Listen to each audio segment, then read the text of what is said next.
Welcome to WhoDooTV Live. It is January 9th, and we got comic books coming out January 10th. And we also got some other people on show today that we wanted to introduce you to. One of them is our common guest. You guys have seen him before. He's a writer at Outright Geekery. He's one of our friends, Chris, the Bald Moose. Welcome aboard, buddy. Hey, thanks for having me, man. I really appreciate it. I love doing this stuff. Yep. But not that you're not special, Chris, but we have a special guest. He is pretty awesome. Harvey Award nominee. He, he does a book that we enjoy. We'll talk about that in a minute.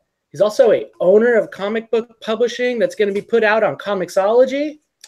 Inker extraordinaire, Ryan Winn. Thanks for joining us today. Woo! Thanks for having me, guys. It's a pleasure to be here. Awesome. So, Ryan does Eternity, the Divinity, with the Divinity creative team that has been knocking it out of the park time after time. It is a great book. And you've been in the game for a long time, Ryan. Can you tell us a little bit about where you got started? Yeah, I have been in the game for a long time. I got started... It was actually in my real early 20s. I was probably 22 or so, and I met Danny Mickey, and around then I started just dabbling in assisting for him. We were working on Spawn with Angel Medina as the penciler at the time, and it was kind of on and off with there. With comics, it's not a lot of times, as you guys probably know, it's not oh, I got hired today and that's my job now for forever. So, there's probably 10 years of assisting with various artists and different people and doing different jobs. Hold on one second. All right. Getting a little warning on the phone here. So, yeah, we started there, basically. So I started real young. I was real lucky with how I got in and stuff. I worked at an art store, and Danny came in and was just buying supplies. And I was like, hey, I like doing comics too. And, it picked up from there. Very cool. Very cool. That's awesome. A lot of times it kind of could seem like inkers can be, at a time, maybe underappreciated for the art that's being done. And I think I was reading in your bio that at one time you were a silent inker. And now you're getting the credit. Tell us about how that kind of came into play. Oh, being a ghost inker. Ghost inker, I'm sorry. No, that's fine. Silent inker, ghost inker. There's no real official term for any of this stuff. That's just basically an inker's been given a book and you're subcontracted to do some of the pages. So, you get paid the page rate and everything like that. You just don't get the credit. And stuff like that happens all the time with inking and coloring and lettering. Not so much with penciling. It used to happen a lot more with penciling when there were certain house styles to each company or to each book or each office or whatever.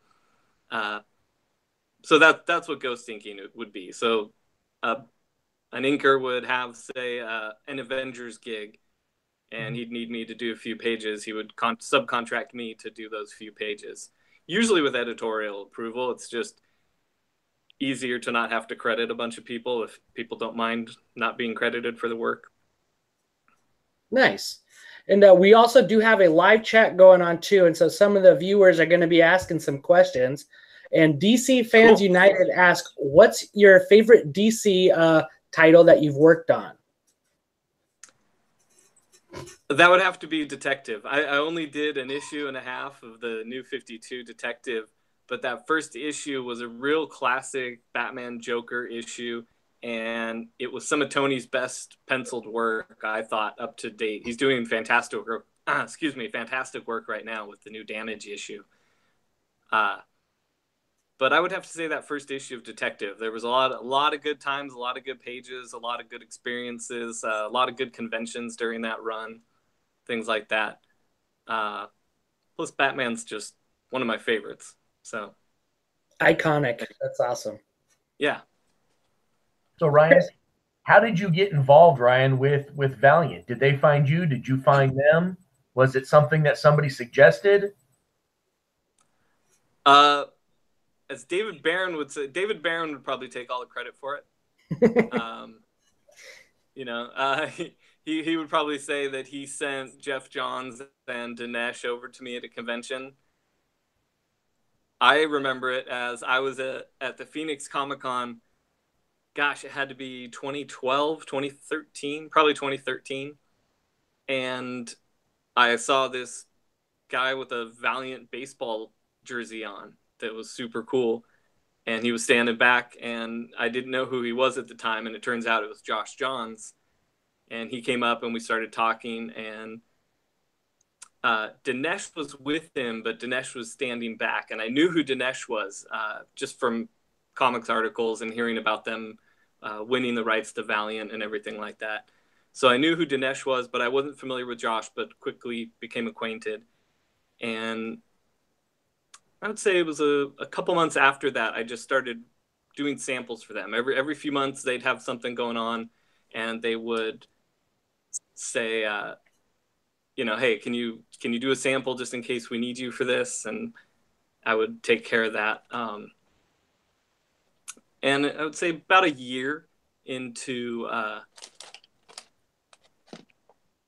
doing samples for them, I got my first, I would say about a year. Sorry, I'm trying to remember here. About a year into doing samples for them, like every 3 months or so, I got my first gig with them, which was the Q2, The Return of Quantum and Woody. Ah, okay. Awesome. You know what? One sec, guys. I need to plug in so we don't lose anything. All right. We're good. That's good. And it looks like we have a guest on, Game Boy Winn. I wonder if there's any relation there. He's asking, what was the first comic you have inked? The first comic I ever inked that was a published piece, because I've been doing my own comics since I was a kid. The first comic I ever inked, which was with Danny Mickey, was Spawn 104. And let's see, I did like a couple doorknobs and a couple like tree branches and a few bits and pieces in the background here and there. And I think like a couple windowsills. So that was my first actual piece of work that was published. The first thing I did on my own that wasn't too independent, gosh, I think that might have been The Darkness, when I worked on The Darkness with for Top Cow. Oh, nice. Like 2007. And that's what you got a Harvey nomination for, right? Yeah. That was I worked my butt off on that gig. So usually I try to act all humble and stuff, but for that particular gig, I was like, yeah, that's right. I better get a nomination for that. So I see you're in the picture when you pop up and you talk there. In the top left-hand corner, I see a book, Death Betty.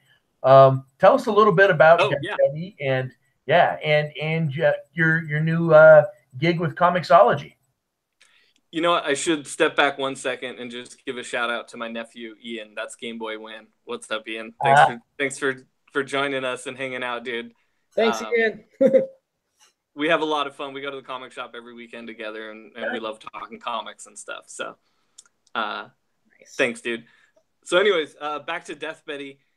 Yeah, it was funny. You said in the intro, you said, oh, he's starting a publishing house, and I think I even call it that on my Twitter page. But it's really just a place. It's Knovelty Comics with a K in the beginning, the silent K, and we're at Knovelty Comics on Twitter. And it's basically just a small place for me to put out the personal works that I've done with my friends or co-creators that we've decided to just do something for fun. We're not really pushing it as like the next big thing or trying to do that much with it, but we do want to present it and have a place to display it, show it, and that's Comixology. Makes it easy. Nice. Death Betty's a cool character. I kind of enjoyed it. You let us get that Zero issue. That's also going to be coming out tomorrow, right? Yes, sorry, I should have continued. I didn't want to keep you're rambling good. without going back and forth or whatever. Yeah, the zero issue comes out tomorrow on Comixology. It'll only be $1, and it's just a couple short stories and then some back matter with a couple previews for our upcoming issues that we also have. And what Death Betty is, it's, like I said, it's a series of short stories sort of telling the tale of after a breakup. Boy dated girl, boy broke up with girl, girl is now very angry with boy and going out after him. And he is death, the living embodiment of death. And he's sort of portrayed as just like your average skater dude. He's very mellow, very calm. We don't really get into the logistics of death or anything. It's just sort of his job, just like any other character would have any other job. And Betty is now out and bound and determined to make sure that his job doesn't go easily. It doesn't go smoothly. It's what he's good at, and she wants to ruin that for him. And so these are just sort of little stories of her ruining his day. She's very much an anti-hero. Because she's saving everyone from dying, but she's really a pain in the butt, and she's ruining his day and causing all sorts of other havoc. But in the same time, she's stopping everyone from dying. So it's a fun little I don't know, a little twist of playing around with the death character. Yeah. She's not doing it to be a hero to save all these people's lives. She just wants to get under Death's skin and just irritate the crap out of him. Exactly. She's not altruistic in any way. It's purely just that's the heroics are just happenstance of the hijinks. And you are also doing the pencils on this one, though, right? Yes, I do pencils and inks on this. And next series, man, I want to get somebody else to draw it. I'm used to just inking. I just after spending time doing this, I had fun doing it, but I'm like, oh, maybe I could just get somebody else to draw this next time, and I can just do the inks. That's awesome. But your layout, but I do have a lot of fun. Great. Oh, sorry, go ahead. Oh, I was gonna say your layouts on it do look great, though.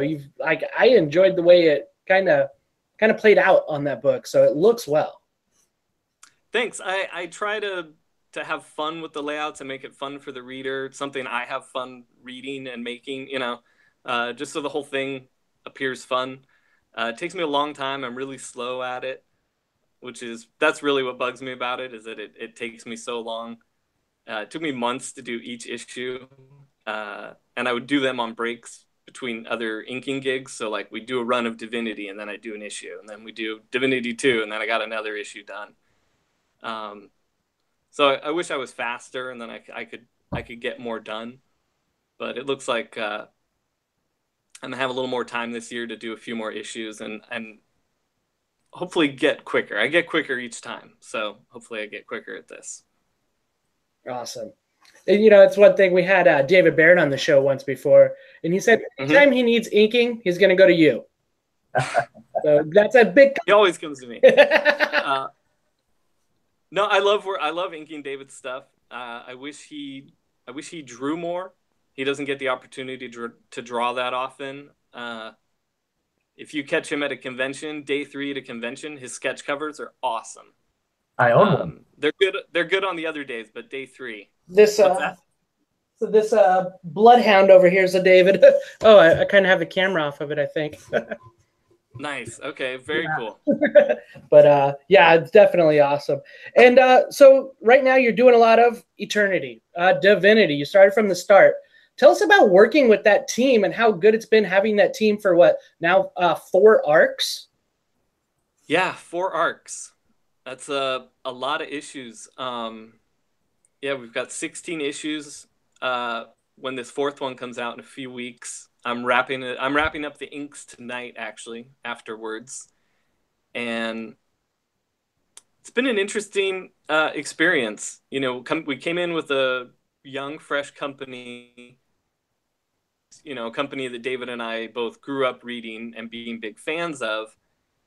And now we got this brand new character who is similar to Solar, Man of the Atom. And, there's other similarities to a few other characters from the old mix. But I think they did a real good job of creating a brand new Valiant character that feels like he fits in that universe, and he's totally different than all the rest, because this is not a smash 'em up, bang 'em up book. This is a guy who is peace loving. He doesn't see the need for violence. He doesn't see harshness as a way of dealing with things. He really just wants to give people what they want. And it's interesting to see that sort of power put into a character like Abram. And the way this creative team has brought it together. I mean, Matt has done a beautiful job with the story. I think you guys are big fans of it. We've talked online plenty of times. And honestly, I think the unsung hero in the whole thing is Trevor. Trevor has delivered such an amazing, dramatic piece of storytelling with this series that I think is going to outlive him. Like it'll probably get more popular as time goes on. You know, there was only 5,000 to 10,000 readers of the series while it was out, but I feel like it's so good that it'll push beyond that. But sorry, I'm straying from your question. I'm getting all like quite all right. No, don't worry about it. Getting all like, let me tell you a story, boys, about this book. That's not a bad thing.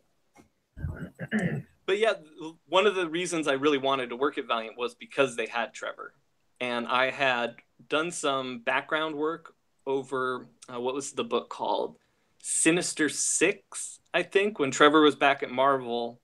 He did, or an Ultimate Six. It was like a Sinister Six, but in the Ultimate Universe. It's a mini-series. Okay. And Danny Mickey had inked it, and I got to do some of the backgrounds and assisting work on that. And man, the first time I saw Trevor's pencils, I was like, I want this. I want to ink this guy. So when I started talking to Valiant, when I did that year of samples, it was always for Trevor. Like the deadlines would be pushing on a Trevor project, and they came to me and were like, "Hey, do you want to do some inks?" And then he'd catch up and he'd get the project done, and they didn't need me.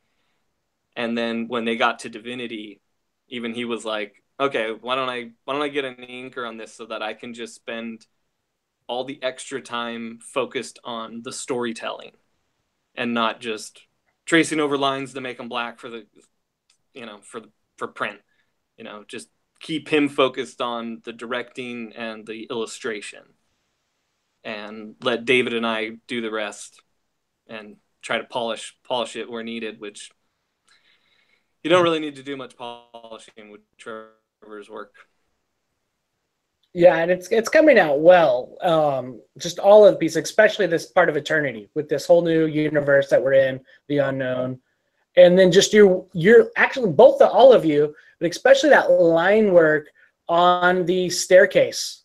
That was just that's with the finger trees. That's awesome. And it looks like we may have had a little stall here on audio, but yeah, weather. He's going through some inclement weather. I know he said that as soon as the storm hit. So, yeah, he's just getting bombarded. It's no big deal. Hopefully we'll get him back here real quick, though. Right. Well, we got a couple moments, and maybe we'll get him back on. When he jumps in, we'll get right back into him. Some good books to call out this week.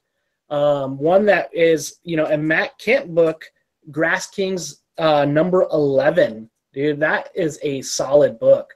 That book has just been churning along, and I remember you and I getting a chance to look at Grass Kings when he came to Emerald City, and just getting a look at all that. It was just an amazing book, and I've enjoyed the run. I really have. I've enjoyed the run. I still have some catching up to do. I'm not quite up to 11, but it's been a really good book. Yeah, that's been awesome. And then I don't know, did you read Judas number 1 by Boom? No, it's been a swamped week for me. Last weekend was swamped too. I liked number 1. I haven't got into number 2 yet, but Judas number 2 comes out this week. This is a book about Judas, the guy who was destined to be a traitor. The guy who was just, he had no other option in life when you really think about it. His whole goal was to accomplish what, Jesus wanted. And it's his journey through hell. And the art on this is pretty great. And he's back with us. He's back. He's just sideways. Yep. Yes, I am back. Awesome. And so Sorry we about were just that, guys. no, not a problem. We were just What talking did I about miss? we were just talking about some of the new books coming out, but we'll get back to where we were. I was just talking about the line work you did on that first page of Eternity 1 with the finger trees and the book with all the staircase. Like, that was amazing. Like, you and Trevor's work there, just the black and white. Then you had David's colors on it, dude. Like, that was beautiful. Matt really had to. Yeah, that was. Matt really just Go ahead. Say that again, Chris. Oh, I was just saying, Matt just had to have crapped himself the first time he saw that image because, I mean, that was so. I remember when I first saw it, I was like, "Oh my God, damn, that is." And I just sat there and looked at it for so long because there's so many things in that picture to pull from. Yeah, that's basically how I felt too. I get the digital files for his pencils, and I tell you, this was one of the times I wish I had pulled the originals out of a FedEx box, because there's when you get to see these things in original size, it's fantastic. But that image, even just on a small monitor, there's so much depth to it. And it's so, like, it feels like you can go in the picture and it'll continue up and out with those little cosmic strands connecting the planets and everything. Yeah, we've done some interesting work up until Eternity, but then when the Eternity pages started rolling in, it was just like, it was blowing my mind. I was like, I get to sit here all day and just trace this really cool stuff, man. This is awesome. And then to see David's colors, David's doing his best work on this series so far. Yeah, definitely been stretched. Not your typical colors, very Kirby-esque. All kinds of bright, illuminated colors. It's been fun to read the book. It's been fun. And so, that's it's good to hear. I love hearing that. It was supposed to be fun. What's next with that creative team? Are we going to see an Eternity 2 like we did a Divinity 2? I have no idea. Okay. I've heard nothing. I know Trevor has set up another project with them, but when I was talking to Matt, it sounded like this is it for now for this. Okay. So I'm not sure about I'm not sure if they're going to continue it. There is some stuff. This story definitely ends with possibilities to branch off in multiple ways, which is sort of a smart, Valiant way to end things, which they kind of always end things well like that, where, it's done, but we're ready to expand in one way or the other. Nice. And then David Barron says, Ryan doesn't know I am listening. He is far too kind. Well, now I know. Got David Barron on chat. Hey, there he is. I see him now. No. Wow, I wish I had an embarrassing story ready to fire away right now. I'll see if one comes to mind about David. Nice. The longer that you guys have worked together in this crew, starting off with the first book, so what has the process been like? Have you had more input with maybe Trevor, or maybe something that he might tweak ideas? Do you assist David colors? Does it really just become a full team project, or do you really stick to your role? We really stick to our roles. There isn't like a big team meetup or anything like that. We sort of just chat throughout the process. It's really one of the fun things about this series has been we just kind of roll with it. Like, we're like, what are we doing? We're just rolling with it. We're kind of designing stuff on the fly. Like, Trevor designs on the fly, like on the page. So that's why it's sometimes like a costume may flux a little bit, from page to page when he's first tweaking it out, because he feels it out on the page. That's the way he does it. And so even just planning ahead, or there wasn't much planning ahead on anything. It's all, we get our deadlines, we wait for Trevor's pencils to roll in, and then David and I talk a lot about boring stuff like scheduling, things like that, not the fun side of things on like what pages would he like to do first or get first, you know, like is he got a busy weekend, so I'll do light pages this week and save the heavy stuff for next week, you know, working out things like that. And also we'll do like there'll be like special effects that we'll talk out, like a lens flare. I'll do a certain effect somewhere and I'll want to make sure that he knows it's there. But we work so well together that creatively we don't really even have to communicate that way. If I set it up, David knows what to do. Most of the time I have no questions with Trevor's pencils. I can figure out everything, or if something doesn't make sense, I can draw well enough to make it make sense. And there's been times where I'll have to redo costumes. Like we're down to the wire and we notice that Divinity's backpack is upside down. The three things sticking off are twisted, and it's a pretty prominent shot, so we'll need to fix it. So I'll handle those fixes sometimes. Sometimes Trevor will. But as far as like, yeah, coming together, we don't really come together, but we kind of have fun throughout, because it's just sort of like peppered in with emails. Like, gosh, the best thing about working on this project is the one-liners Trevor sends with each page. They're either quippy or smart-assed or clever or a little bit dirty or something, but it's always he just sends the pencils and just this one sentence. And our old editor, Kyle Andrukowitz, he was saying that when we do like a final, omnibus or whatever we end up doing, we have to have at least one of the full issues with like just his pencils and the quote at the bottom, the one-liners that he would write. That'd be fantastic. I'll try next time we meet up. Well, I'll pull some up so we can have some fun with the clean ones. With the clean ones. And Ryan puts on here butterbeer. Not sure. David.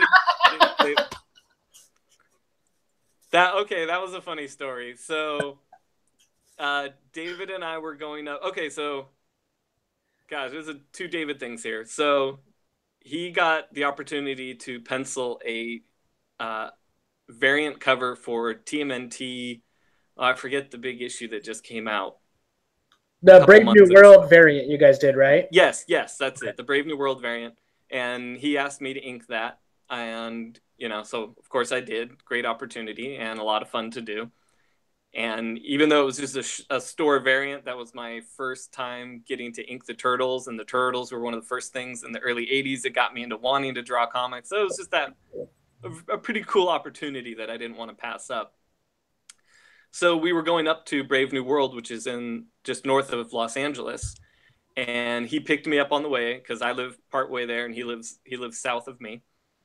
And he wanted to go to Universal Studios on the way up. So I'm like, okay, that's, we're two professional men. We should of course go to Universal Studios on our way to a signing, because that'll be a lot of fun. And so we went, and he had to get a butterbeer. That was his deal. Got to get a butterbeer. And he was embarrassed to ask for extra marshmallow top on the top. They do like this marshmallow whip on top. I don't know if you guys have ever seen it. But he's like, oh, man, I really wish they would just give me some extra. I'm like, just ask. And he's like, no, man. I asked once before. And the lady like, she gave me a dirty look. And, you're not supposed to do that and this or that. And I said, no, this lady's nice. And David didn't want to offend anyone. He's such a nice guy. I was like, no, don't do it. So then when she brought his butterbeer back, I just leaned in. I said, all right, listen, we came up here for the day, special occasion. And, do you think we can get double the marshmallow topping? And she was like, of course, always. Just never feel afraid to ask. Just always ask, this or that. So David got his double butterbeer, or his double marshmallow whip on top of the butterbeer. And I think now we know not to be too embarrassed to ask that it was just a sour girl that day that didn't want to help out. She was mean. Yeah. That's great. That's great. We had a lot of fun. Yeah, it sounds like it. Anytime you can go there and get butterbeer, might as well. Yeah. That's good. There was no one there that day. There was no one there, so it was cool. We just like walked around, got some good grub, and then off to a comic book store. So it was a good day, It's a good day. Nice. Daniel Peralta, our friend out here, Valiant fan, he is asking, who is your favorite inker? My favorite inker is Terry Austin. You guys know Terry Austin? No, tell us, tell everyone. Okay. Terry Austin, actually, he's still inking. He was most recently inking Sonic the Hedgehog. Okay. I forget what the company that was publishing Sonic. I think it just got canceled. But he sort of left mainstream comics because the page rates were too much, the deadlines, or the page rates were too little, the deadlines were too much, and he came from an era where they were a lot higher and a lot the deadlines were more workable. So he was mostly an 80s era. I think he started in the late 70s, but the things that I loved him on were he was Art Adams inker early on, and he was an X-Men, like he was the X-Men inker for a while. So like he and Dan Green would switch off as inkers. He inked Brett Blevins on, let's see, and Rick Leonardi on Cloak and Dagger in the 80s. Okay. And he just had this real clean, crisp style. Actually, I probably shouldn't say that. It was clean and crisp when it needed to be, and was a little rougher when it needed to be. He, most famously, though, he was most famous for John Burns, as being John Burns' inker on the X-Men. Okay. And I think he inked the whole Phoenix saga with John Byrne. So I'm sure you've seen some of that stuff. Everyone's seen some of that stuff. But he's my most influential, even though my work doesn't look that much like him. I take a lot of the fundamentals of the way he breaks down inking and shapes and things like that. Very much the way I do with Kevin Nolan. He's another one of my favorite inkers who mostly inks himself these days. But he's still my favorite. And then, of course, there's the classics that, like I love Scott Williams. I'm still a big fan of Danny Mickey. Even though I know the guy personally and stuff, I don't like it just because I know the guy. I really am a big fan of what he does. John Levisay is another inker I really appreciate, modern inker that I appreciate that I worked with. And then another guy I worked with that is, I think he's one of the best in the business, is Joe Weems. And most people are unfamiliar with Joe Weems too. He was Mark Silvestri's inker at Top Cow for many, many years. And then they did some Marvel stuff together too. And then he's been doing independent stuff the last few years. Just things that he doesn't have to do on deadline because he likes his work to be at such a high level. So those are some of the guys whose work I look at the most, besides like artists that I follow, like say Eric Canetti or Sean Murphy or somebody like that, where, I like their inking, but I follow them because of their penciling as well. So, rambling on now, I guess my list would be Terry Austin and who else did I say? I get all nervous on the let's see. I forgot who the second one I said, but Terry Austin's my favorite number one. Mm-hmm. And yeah, I'll stick with that. That's good. Thanks for that question, Daniel. And then we got a couple people on here with a couple more questions. TJ Good Thunder just wants to say what's up. Yeah, TJ's my boy. What's up, TJ? Thanks for jumping on, TJ. And then we got Game Boy Win again. What's your all-time favorite comic book hero? Different stages of my life. I think it was different characters. When I was young and I was really into Marvel in the 80s, Longshot was my favorite character. I liked that he was an idiot, but he was lucky. There was just a certain sense to his personality reminded me of myself, so I sort of liked him. But then as I got a little older, I started looking at like the Kirby heroes, and really starting to feel like what was heroic about them, and people like Mr. Miracle and things like that. So if we're talking pure superhero, like it would probably be Scott Free, Mr. Miracle, as my all-time. Like he's been an inspiration, you know. And then I even sort of fold that into the way Grant Morrison and Frank Quitely portrayed All-Star Superman. He was very, very inspirational and very, very positive, and I really like that too. So I lump those two in together as my all-time favorites. But throughout my life, you know, Daredevil, I went through a run in high school where Daredevil was my favorite, and you know, Justice League was my favorite for a while. The whole team, things like, you know, it's nice. It varies throughout the years, I guess. But Nice. But yeah, Mr. Miracle and All-Star Superman were probably my most inspirational superheroes. And going off of that, Danny Milhouse has one. Who would be your favorite to ink? What would be your ideal dream project? I've already done that. It was Batman, and I got to do a few Batman. I'd like to go back and do a longer run with some Batman stuff. That would be my dream project. But I already got to do some of that, so I felt really. I was only at DC for like 2 years, and I felt really satisfied for my sort of inkers bucket list. You know, it was really satisfied after that, and then getting to do Divinity has been an extra bonus. You know, a new Kirby-esque type character with an illustrator like Trevor.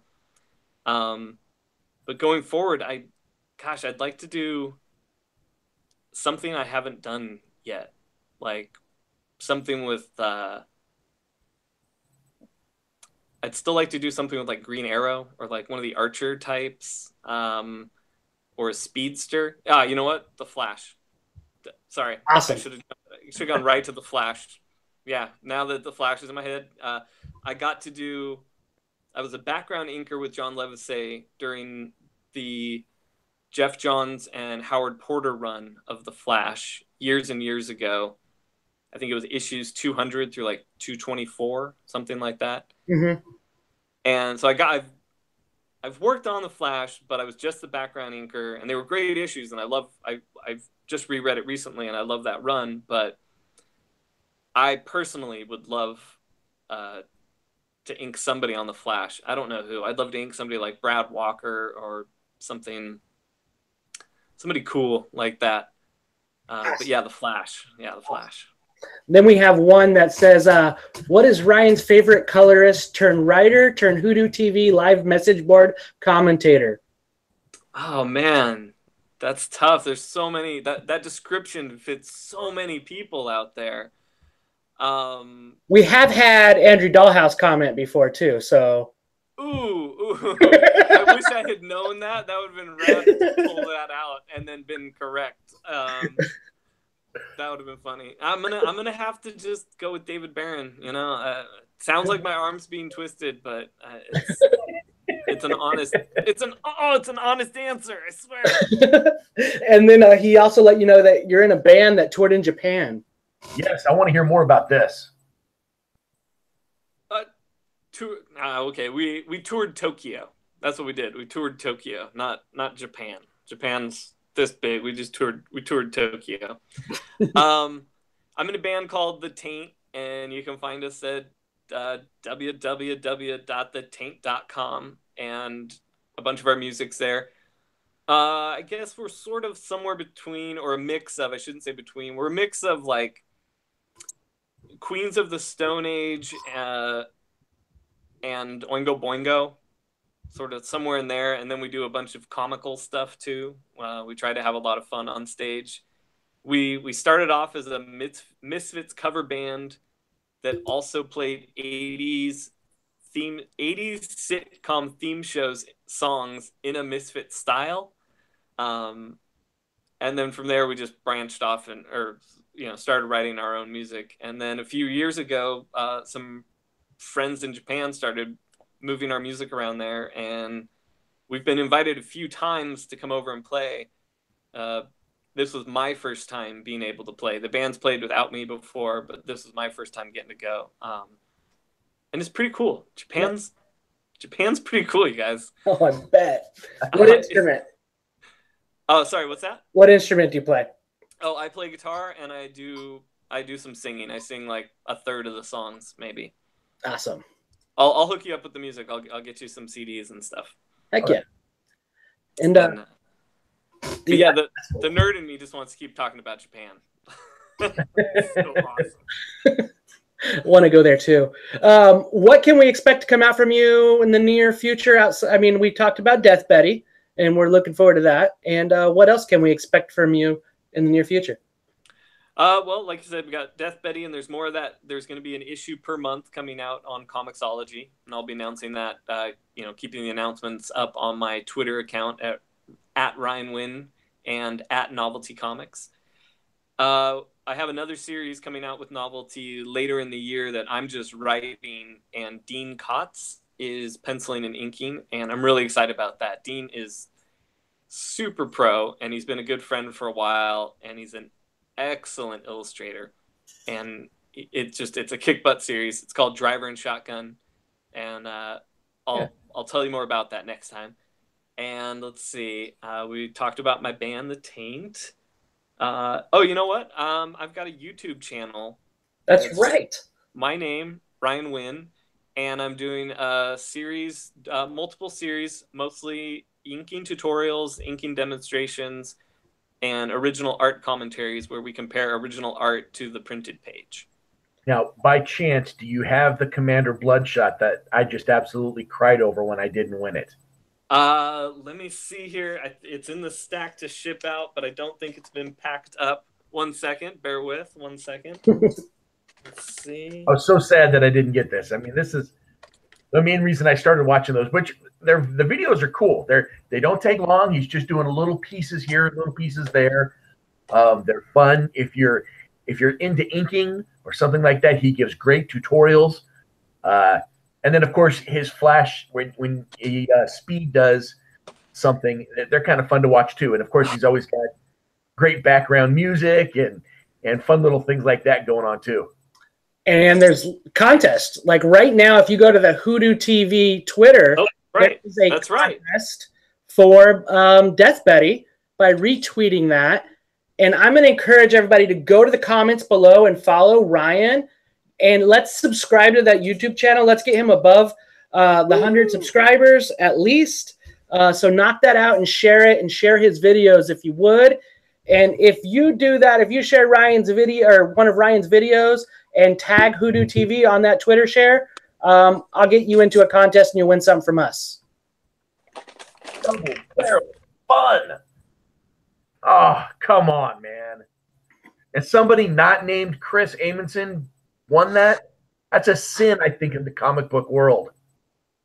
I'm sorry, Chris. Well, and it's sad that you're sideways on us right now, Ryan. Can you twist that over? Oh, I'm sideways on it. Have I been sideways the whole time? Just for half of it.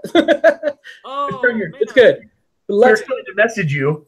Here, what is that? Oh man. Sorry, I was straight on my end. So that's even worse. That's horrible. And Did he do a portrait of you, Chris? Yeah. And this is one of I'm Chris Brian that I talked a bit offline on WhoDooTV. I dig it. That's from the scene where right before when Ninjak tricks him to get up into Siberia area, so it slows down his nanites so that he can cut off the head of Commander Bloodshot. Right. And so a lot of these videos are it's pretty cool, homies. You know, welcome to YouTube. And I like Daniel Peralta calls it out, the comparing the originals to the publish. So that's pretty cool when you see the original line work to the published line work. And that actually really shows a lot of David's work as well when you're seeing that as well. So that's super cool to see the published to the originals on those videos. So go and subscribe, guys. Would appreciate that. Awesome. Thanks, guys. Yeah. And then I guess the question, you know, what are you reading anything? Do you pull any books that you're getting out? Yeah, you know what? I should have pulled my stack that I have right now, because whenever people go like, "Oh, what do you read?" My mind goes blank, and I'm like, I go every week and I buy a stack this big, and I can't think of what I'm reading.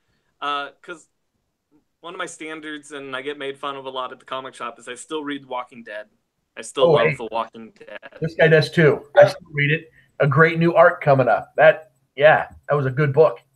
I'll tell you the truth. I don't even know if it's good anymore. I don't know if it's good or bad. I'm just in that world. Like, Yeah. I'm there now. Yes. I now live there 1 day a week or 1 day a month. That's where I live. Kirkman's pretty good about writing characters, so I could see that. I read pretty much all of the BPRD stuff, all the Hellboy stuff. But I let that stuff pile up. I buy it weekly, but I let it pile up, and then I read months and months of it in giant sittings when I'm done with a deadline. I just sit and read a bunch of BPRD and just get lost for a day doing that. You know, honestly, sometimes it's great reading a book, and a book can stand by itself, or, you know, like you get Divinity and you can sit down and you can read a book and just enjoy it. But sometimes books need to be read in succession. They need to be one right after the other because of the flow, because of just the way that they have it done.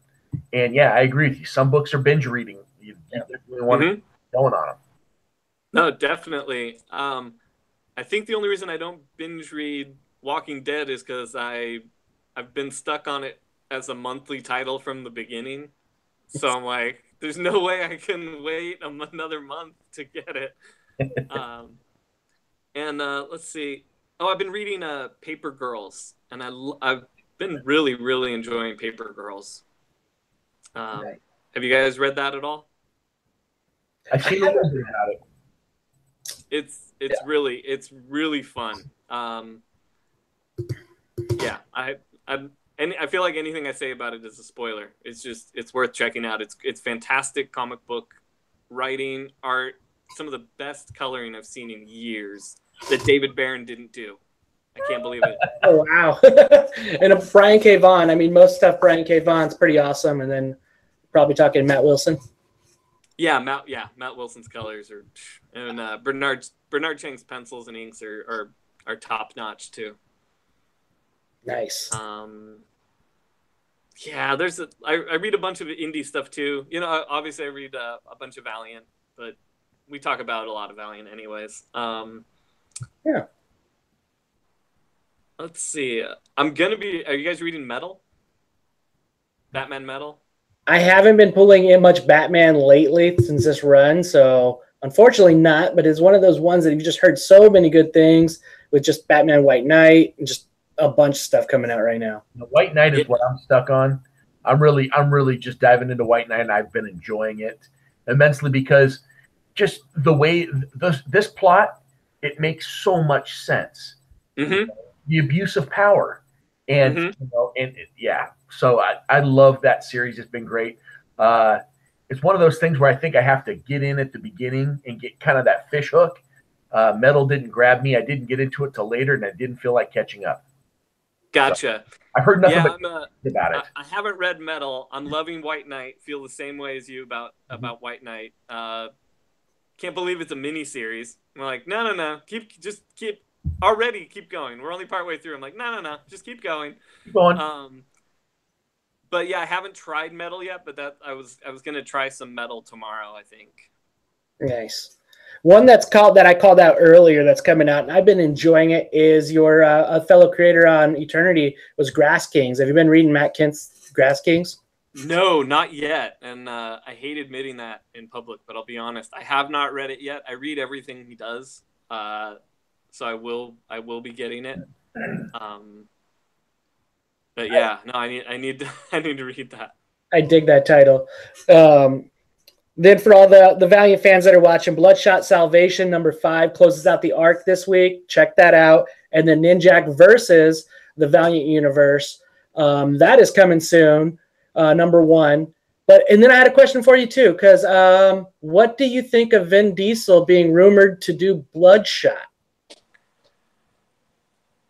I don't know how I feel about that. Part of me wants to laugh, and then I feel that that's disrespectful to anyone involved. Just because, like, I don't know, like, just he's gonna have to do such a good job for me to not be looking at the screen going, "That's Vin Diesel," you know. But I also feel like they could pull it off, and like if somebody like him is willing to be attached to it, then he's going to bring in huge numbers. And, He's going to fill seats, and that'll help, legitimize the brand. And I think it's good, but at the same time, I was like, what? Vin Diesel? Huh?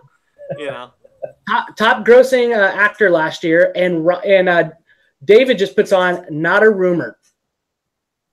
Then that's awesome. Yeah, it's a big name, so thanks for huge. I've been so swamped in deadline, head down in the desk like these last few weeks. I had friends just texting Vin Diesel, and I was like, what do you mean Vin Diesel? I didn't know what they were talking about at first, and like that's all I'd get is Vin Diesel.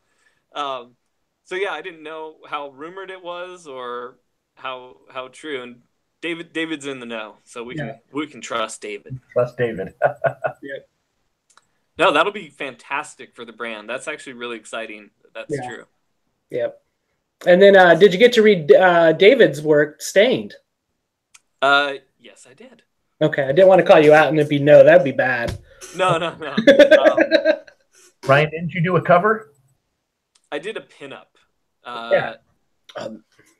And I don't know. I think it was in issue 2. I don't have it handy right here, but I think it. I don't know. David can confirm if he's watching. But yeah, it was just a pinup that we did that I think they also sold as a print at conventions. I should have had that handy too. I should have had everything handy so I could just be like, dude. Chris, do you have that the commission you won from the Halloween from Ryan handy, a Shadow Man? Oh yes, that's right. I knew I pulled this out for a reason. And I'm hoping that you'll all be able to see this excellent Shadow Man. And then just for S's and G's. Ah. There, get up. There S's and G's. Yeah, I don't know how. Trying to stay PG. I like that. I like S's and G's. That's the way I want to say that from now on. Trade coming in January for Stain. Thanks for that, David. Anybody else got any final questions for Ryan? Put those in the comments. We'd like to hear it. And I think ultimately, or we'll get back to you. What about Comic-Cons? What's on your plate this year for Comic-Cons? No conventions on my plate right now. I'm sort of just too busy, and they cost too much, and they take up too much time right now. I love connecting with fans and stuff like that, but I've been having a lot of fun being more active online and connecting more actively and regularly with fans. I do need to get back out and do conventions. It is fun, but it's just been too much to do them. I've been doing them for so long. I started doing conventions when I was real young, and I don't know if I was just like burnt out on them or not, where I just feel like I needed a break. So it's probably for the next year, maybe year or two, I probably won't be doing any conventions other than going and roaming the floor myself, local shows. Like I'm in Southern California, so we have the WonderCon is here now, and we have the Long Beach Comic Con and stuff like that. So I have fun kind of going and roaming the floor, which I didn't do that for years. Like I have so much fun roaming the floor at a convention now. It's a lot of fun. Like I don't have to be, where do you have to be? Nowhere. Just roaming. I'm gonna go walk around Artist Alley for an hour or two. I'm gonna do this or that. That's been fun, kind of being more of a fan again instead of working at the convention. That's good. We were hoping you would have said Emerald City, but since we're up here in the Northwest. That's a great show. I only did it once. I think like 2009. It's probably one of the best conventions ever, and one of the best convention experiences with the surrounding city and everything we got to do and see. Awesome. Yeah, I try every artist. I try and light up every artist I can. I got a soft. Well, he said that's the con that he wanted to go to. I was talking with Miko Suyan a little bit on there. I hit up Matt Kent because he's one of the more entertaining people that I think I've ever messed with. last year I proposed to him with his XO Manowar ring, and then sent the picture to his wife. It was great. She was a great character. She played along. She had fun with it. But yeah. So yeah, I love going. I love going and seeing all the artists and everything, walking around like you said on the floor. It's a blast. Yeah, definitely. I need to get up there. I need to just come up to Emerald City just for fun. It's such a good show and such a great town. Awesome. That would be pretty awesome. Oh, and Daniel Peralta says, plus the weed. It's legal here. I mean, yeah. California, we got plenty of that here. Yep, that's happening now too, huh? We're in no short supply here right now. Oh, yeah. I had a good show this last year with that. Some of the guys. And then what would you say if somebody's trying to get their way into the comic book industry? They're trying to work their way in. I myself am trying to write my own script right now. What advice would you give somebody trying to, do something? Well, you gotta be making your own comics. You can't just be writing scripts or just be drawing samples. You've got to actively be getting together with other creators or friends and actively be making the comics, posting it, sharing it. Aside from the standard stuff of reaching out to editors and things like that, but not only do you need the actual experience of doing the project under your belt, but you need to have something to show people too. And even if it's something that's not that great, it's so much better to show 22 pages of a mediocre indie book that you've completed and posted and done all this stuff, along with some better samples. If you're going to a Valiant editor, you've done some kick-ass Ninjak samples, but all you've got is, you did this indie book a couple years ago. If it's a complete project that you did, show that as well with your amazing samples that you've gotten prepared. So my advice is, just keep, plug away at what you do, but actively be producing stuff with your friends or other creators you meet online or however it is you do it. You have to actively be creating constantly. That old saying, a writer writes always. Mm-hmm. Same thing. A graphic designer graphic designs always. A letterer letters, like whatever it is, whatever craft or art you want to do, always be doing it, not just practicing it, but actively be working with people to make a final product and have that, be part of your practice. I practice drawing, I practice making comics by making comics with my friends. Right. That's awesome. Thank you for that advice. That's awesome. I'm gonna need some guys to do pencils now. No, no, I'm serious, because it's difficult. It's really difficult as a writer to get somebody to sit and actually read your script. Mm-hmm. I don't know how many people you've tried to get to read your script, but it's tough. Where if you can hand them a comic, even if it's an 8-page story, if you can hand them that, then they may also read your script. But you'll get read so much quicker if you've got some visuals with it. Awesome. And anything else that our viewers should know about you? Any final words you want to leave us all with? I want to leave you wanting more, and I'll come back on and we'll talk about more stuff. That sounds good to me. So check us out at WhoDooTV on Twitter, on Facebook, on Instagram. Subscribe if you haven't subscribed. Like it if you liked it. Let's get the likes up. Check out Chris, The Bald Moose, Facebook, Twitter, Instagram as well. But most importantly, make sure you're pressing that subscribe button to Ryan's channel, his Twitter, his website, and smoke signals as well. We love those. We'd appreciate it. And we thank you again, Ryan, for jumping on tonight.